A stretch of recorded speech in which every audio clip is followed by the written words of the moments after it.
Hello everybody and welcome back to Broden Plays Pillars of Eternity. Last time we recruited this wizard. We made this wizard and recruited them. Now we're going to, I wonder now that we have a mechanics. Yeah, let's do it. A rapier, huh?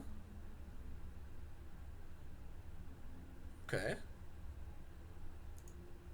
Hats come in many different shapes, sizes, and wide array of colors. Dire Woodens are known for their modest rustic hats, while Villains are associated with broad-brimmed hats featuring a variety of exotic plumes. This is the duelist hat here. We'll take all of that, and we'll continue along our way. I enjoyed the fact that I was able to open that. I wonder if I can open this chest as well now. Yes. Lockpicks required 3. Party lockpicks 4. Do you want to pick the lock? Yes. Ooh, minor ring of deflection, scroll of Tanglefoot, and turquoise. Hey, get out of here, says that person. Okay. We'll get out of there. I think we just stole that. That's okay. I don't particularly care, I guess. Except for if my reputation starts dropping, then I guess I would care a little bit. But, oh well, we have the lockpicks. Alright, so let's take a look at our inventory. The rapier is 9 to 14 pierce versus deflection. It is fast.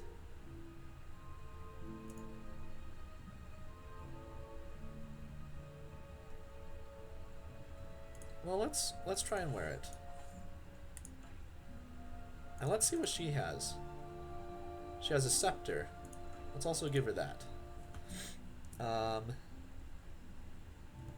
She has medium armor. That's okay. She doesn't have a hat, so now she has a duelist hat. She looks badass now. And she needs 2 lore for the scroll of Tanglefoot. Ring of deflection. Let's put deflection on. Rings can feature plain bands or jewels in settings. Magical rings may bestow a variety of special properties or defense on the wearer. Deflection is the defense used to resist direct melee and ranged attacks against the character that are not in the area of effect. It is defined by the... Okay, so maybe she doesn't need that as much as I do. So we'll wear it. And we'll continue along our way.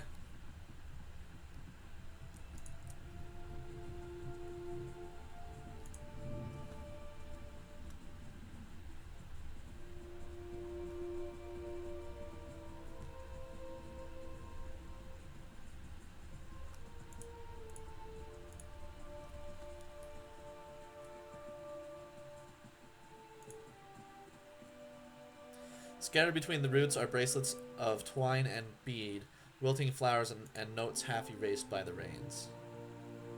Let's go to this individual. The squat, distended body of an elderly dwarf woman dangles from a thin, crooked bough that sags at the tug of her noose. The bloated purple flesh of her neck, worn away in patches like moth-eaten linen, bulges over the rope that suspends her, and her lifeless head lolls forward rigidly from one side to the other when the breeze shifts. You perceive a faint glow around her that casts no light on its surroundings, but there is a tepid warmth to it, and you feel somehow that you could reach out and touch it, not with your hands, but with some aspect of yourself that has no worldly dimension. Reach out for the woman. You take a deep breath, clearing your mind, focusing on your objective. As you exhale, you feel yourself spreading out toward the hanging woman, perceiving all that lies between you and her with a new, unfamiliar awareness. Once you have expanded enough to reach her, there is a sudden jolt to your mind, a ringing, electric surge of images and words and sounds. Involuntarily, you shut your eyes and feel yourself being pulled down to some deeper consciousness, in a space occupied only by you and the hanging woman. And when you open them again, she is staring at you with eyes clouded in a milky fog, her body still swaying in a wind you no longer feel from a tree that stands planted in a misty void. The woman gives you a slow nod of her head, the rope creaking as she does so, and she smiles at you. Have you come here for me, dear, or have you gotten lost? Ah, it is both, I think. Yes? She nods, look of pity on her face as though consoling a child. The world looks a little different than it used to, is that it? Feels like you're noticing things for the first time that have always been there. She nods. You have seen past the shroud. It only takes an instant. Your soul remembers, yes? Remembers how it sees when it leaves the body, like being reminded of a dream you had forgotten. You are a watcher now, and a watcher you will stay. Did you now, dear? My, that would be something, wouldn't it? Could be luck, could certainly be. A storm can be a careless thing. Or maybe it got its hands around your soul but couldn't pick it up. A soul can be heavy if it stayed in one piece through its time. Strong souls, we call them in the trade. Cold, I mean. Call them. Those days are all behind me now. What indeed? Long hours have many animancers spent studying such things. Not I. Not I. I'll tell you what I know, though, since fair is fair. And here we are, visiting, you and I, and it reminds me of better times. Souls pass on, some say through Audra stones, which are the blood veins of the world. They leave the world for a time and are reborn into it, sometimes more than they were before, but usually less and seldom the same. For all souls there is a time where they do not live, yet have not passed on, and those souls roam the world, same as you or I, either living or lost. But no one sees them because they have forgotten how. A watcher sees, though, knows what to look for.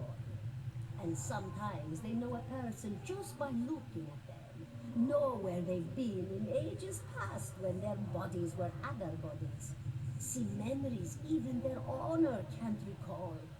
A wonder to behold when all goes well, a wonder.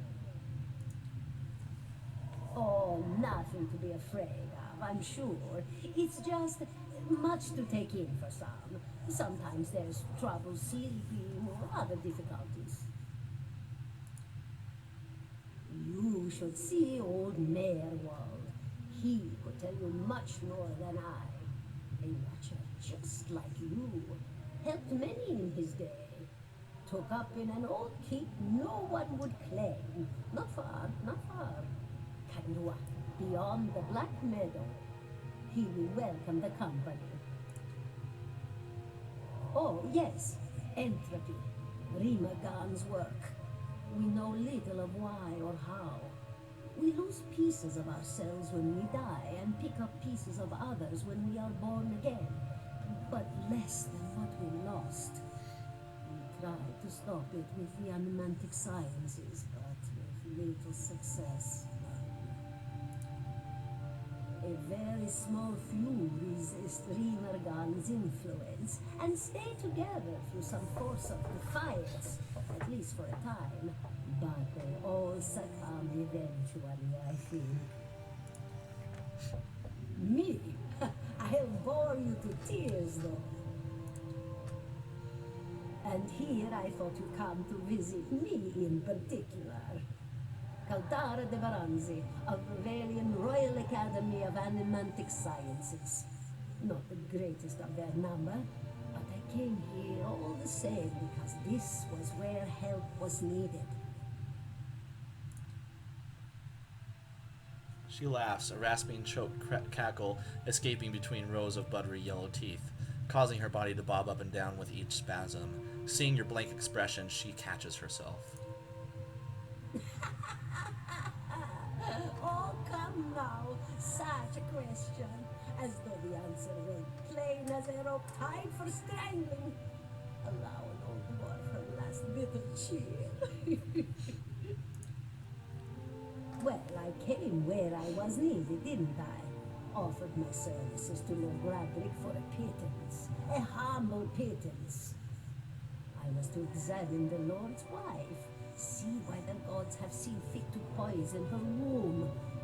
Studied her for months, looked high and low for impurities, tested her balance, the permeability of her essence. Do you know what I found? Nothing at all. A healthy woman, head to toe, blessed with a beautiful soul. Such a sweet woman, too. Meek, but warm-hearted. A few months' time, and the lord of the house demanded answers. For a time, I told him what he wanted to hear. Oh, yes, my lord, she is riddled with imbalances. I must have time to cure her. As the birth drew near, he grew impatient, as lords do. And this is where I've ended up. A student of the soul. Something so basic, yet so poorly understood. But so many breakthroughs have been made in my lifetime. Had been made. Had been. To hear the locals tell it, we're a gang of soul manglers that preys upon the weak-minded. And the worst of us are. But the best of us, the best, inspirations, miracle workers. My parents were soul twins, miserable before they met, empty inside. It was an enhancer who helped one find the other, turned their lives around. You wouldn't believe the stories. Amnesiacs helped to remember their lives. The suicidal brought back from the brink of oblivion.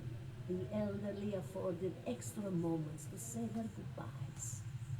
How soon we forget when we're afraid. It's a fascinating science. A fascinating time to be alive in a place like Deerwood that does not control the research, no? I love the Valian Republics for many things, but their recent caution will leave them behind, I fear. Of course, dear.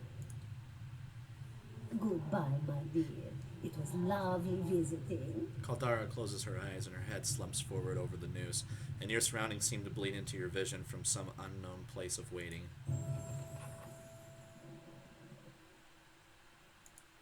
17 and a half. Smell of pipe smoke, at once earthy and sweet, winds its way into your nostrils. Your eyes trace the smoke to its origin, where you find a broad man with a straw-colored hair leaning against a mossy rock wall, his pipe held to his lips with one matey hand. He looks you directly in the eye, but the look is not aggressive. He regards you with a peculiar smirk. 17 and a half. It could be 18, depending on how you count the dwarf woman. The dwarf woman. You were trying to figure out whether to count her as a full person. I think you oughta. The people hanging from the tree. 18 of them. Well, last I counted, anyway. Name's Adair. Out of the people around here, might as well be 19. Don't think I'd put you much higher than 22, 23 tops. You look like the sort that likes to get involved. He looks at you a moment, his brow arched, his smirk broadens. I was smoking over here, saw you staring at her. Twice I refilled my pipe. You never so much as blinked. Your mouth was so slack I took you for a rattler at first. Careful, friend. Let's not use that word round here. There'd be any number of Radric bootlickers within earshot. Ciphers, animancers, watchers. Same thing in the eyes of folks around here, Radric especially. They come to these parts all the time with their cures, preying on the desperate. None of them are who they claim to be. Of course, seeing you with that funny look, I'd be halfway inclined to believe you were having some kind of communion with that dwarf. Either case, maybe I'm not 19 after all. No offense. The town's had it in for me for a long time now. Only fella who ever stuck up for me, well, he's number 18 up there. My headman on the farm. Used to be my captain in the war. Picked the wrong guy. That's what it comes down to. Used to be a lot of Aethys worshippers in Gilded Vale. That mess of rocks over there was a temple to him, to give you some idea. Then one day, somebody named Widewind shows up on Deerwood's doorstep. says he's the living flesh of Aethys. Got an army with him. Suddenly, Aethys isn't so popular in these parts. My brother Woden and me, neither of us believed him. No way was that Aethys. He enlisted, and I did too. But he didn't make it back. After the war, people took to punishing Aethys worshippers, accusing them of treason. Got real ugly, especially after the legacy started. Folks needed someone to blame. I was safe because I fought, but then this rumor starts that my brother, that he was on the wrong side. And I wasn't so safe anymore. Until my headman stepped in and said they'd have to hang him to get to me. Seems that's no longer a concern. Of course, the townies don't do the hanging these days, but when Raedric's men come, they got no problem doing the pointing.